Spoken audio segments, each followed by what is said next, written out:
सीधे बिहार के सहरसा चलते हैं, जहां पर उत्तर प्रदेश के मुख्यमंत्री जनसभा को संबोधित कर रहे हैं। आइए आपको दिखाते हैं।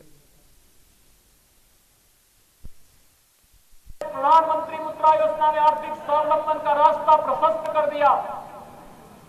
35 करोड़ गरीबों के बैंकों में अकाउंट खोल करके वित्तीय समावेशन के साथ उन्हें जोड़ने का कार्य किया। 50 करोड़ गरीबों को प्रधानमंत्री किसान सम्मान निधि में 5 लाख रुपए का स्वास्थ्य बीमा का कवर देने का कार्य किया।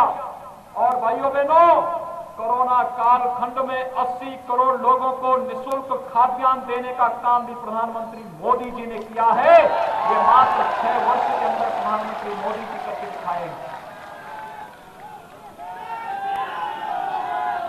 प्रधानमंत्री मोदी जी का 6 साल का कार्यकाल गरीबों के लिए और कांग्रेस और राजद का 55 वर्ष का और 15 वर्ष का कार्यकाल भी अगर आप जोड़ देंगे तो भी और मिलकर के भी इतना काम नहीं कर पाएगा।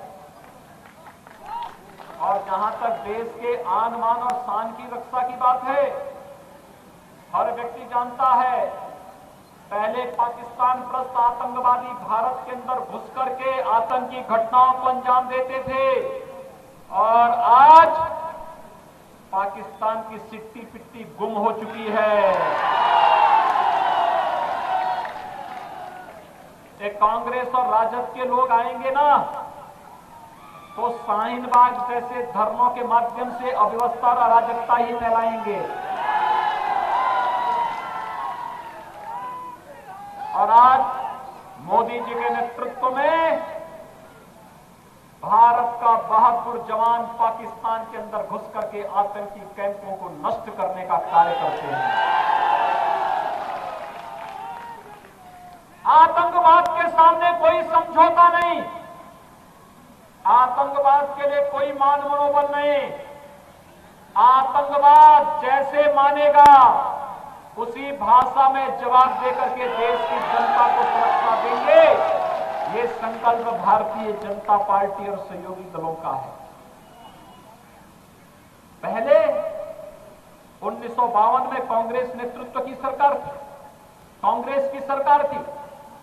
और भाइयों बहनों, इन्होंने क्या किया?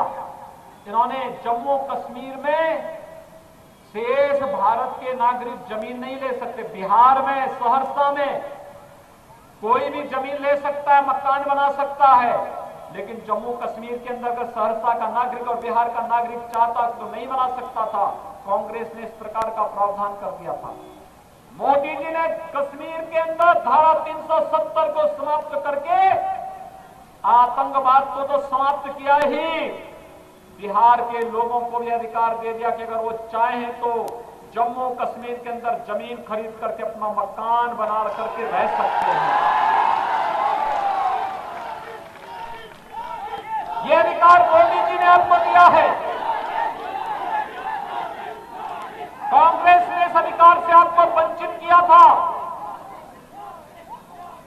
आतंकवाद के खिलाफ भारत की लड़ाई को मजबूती से आगे बढ़ाने के लिए भारत के 135 करोड़ लोगों का सहयोग आवश्यक है, क्योंकि ये देश की लड़ाई है।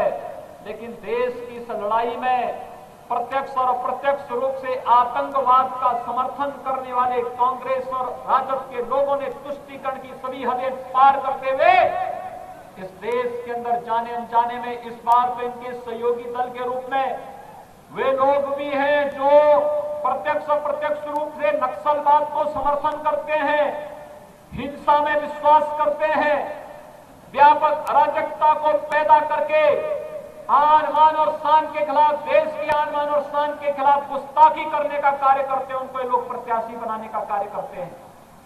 लेकिन भारतीय जनता पार्टी और सहयोगी दल देश की आन मान और शान के साथ किसी भी प्रकार की कोई गुस्ताखी किसी भी हालत में मंजूर नहीं कर सकते, स्वीकार नहीं कर सकते।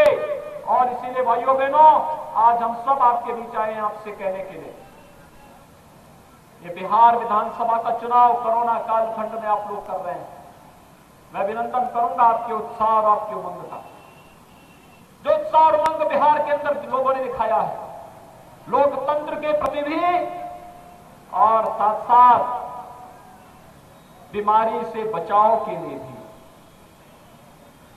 प्रधानमंत्री मोदी जी ने आह्वान किया है, जब तक बीमारी पूरी तरह समाप्त नहीं हो जाती, बचाव ही सर्वोत्तम उपाय है।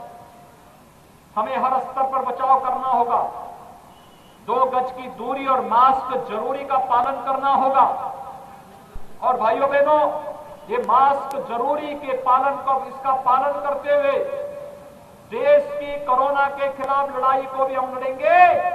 और बिहार के अंदर विकास और सुशासन का मॉडल जो एनडीए के नेतृत्व में, यहां पर नीतीश जी के नेतृत्व में जदयू, भाजपा, वीआईपी, हम पार्टी जैसे सभी दल मिलकर के आगे बढ़ाने का कार्य कर रहे हैं। इन सबके नेतृत्व में सहयोग देते हुए बिहार का प्रत्येक नागरिक अगर अपना योगदान दे देता है तो बिहार दुनिया की एक महाताकत के रूप में आगे बढ़ने से बिहार को कोई रोक नहीं सकता है। और भाइयों बहनों, यही आह्वान करने के लिए आज मैं आपके बीच आया हूं।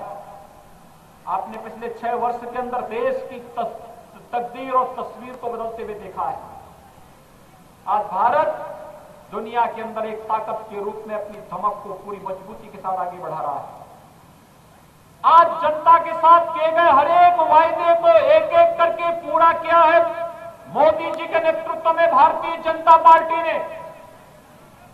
जब सभी कार्य एक एक करके पूरे हो रहे हैं, जनता को लोक कल्याणकारी योजनाओं के साथ जोड़ने का कार्य हो या देश के 135 करोड़ जनता को सुरक्षा प्रदान करने का कार्य हो या फिर भारत के आन, मान और शान को दुनिया के सामने पूरी मजबूती के साथ रखने का कार्य हो, जब ये कार्य प्रधानमंत्री मोदी जी के नेतृत्व में रखा जा रहा है, तो भाइयों बहनों, जहां एक और ये लड़ाई मजबूती से लड़ी जा रही है, वही 500 वर्षों से जनता के मन में एक तमन्ना थी, अयोध्या में भगवान राम के भव्य मंदिर का निर्माण कार्य कब होगा। मैं लोकसभा चुनाव में भी आया था और भाइयों बहनों, जब लोकसभा चुनाव के दौरान में आया था तो लोकसभा चुनाव के दौरान जनता ने मुझसे एक ही प्रश्न पूछा था। वे मुझसे पूछते थे कि योगी जी, आज तो मोदी जी प्रधानमंत्री हैं और उत्तर प्रदेश में मुख्यमंत्री आप हैं, आप लोग नारा लगाते थे कि रामलला हम आएंगे, मंदिर वहीं बनाएंगे। अब चुनाव में आए हैं, ये तो बताइए कि क्या तारीख भी बताएंगे।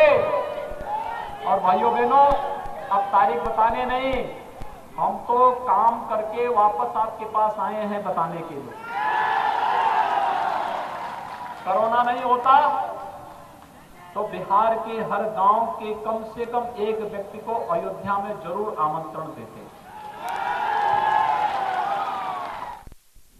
तो बिहार के सहरसा से आप सीएम योगी सुन रहे थे। उन्होंने कहा कि जिस तरीके से कांग्रेस ने लगातार हमले किए हैं वो सारे हमले बेबुनियाद हैं। इसी दौरान उन्होंने कांग्रेस पर जमकर निशाना भी साधा। इसी के साथ इस बुलेटिन में इतना ही। देश दुनिया की तमाम खबरों के लिए देखते रहिए न्यूज़ इंडिया।